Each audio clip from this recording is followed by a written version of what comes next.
त्यानंतर एक महत्त्वाची बातमी समोर येते, बघूयात राज्यातून. ती म्हणजे कृषी मंत्री माणिकराव कोकाटे. शेतकरी कर्जमाफीच्या मुद्द्यावरती त्यांनी एक भाष्य केलं. शेतकऱ्यांच्या कर्जमाफीबाबत कोकाटे यांना प्रश्न विचारल्यानंतर कर्जमाफीचा अधिकार हा मुख्यमंत्र्यांचा आहे असं कोकाटे म्हणाले. दुसरीकडे शेतकऱ्यांनी कर्ज भरलीच पाहिजेत किंवा फेडलीच पाहिजेत, मात्र कर्जमाफीचा निर्णय मुख्यमंत्री घेतील असं कोकाटेंनी अधोरेखित केलं. दरम्यान मुख्यमंत्री देवेंद्र फडणवीस यांनी शेतकऱ्यांची योग्य वेळी कर्जमाफी करू असं वक्तव्य केलं होतं. यानंतर कृषी मंत्री माणिकराव कोकाटे यांनी कर्जमाफीच्या मुद्द्यावरती भाष्य केलं.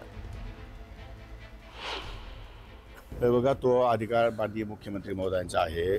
मुख्यमंत्री आणि दोन्ही उपमुख्यमंत्री महोदय एकत्रितपणे निर्णय घेतील आणि ते जेव्हा निर्णय घेतील तो त्यांचा अधिकार आहे. त्यावर त्यांनी तो विचार केलेला असेल तर त्यांचा विचार 100% लवकरात लवकर काढून होईल.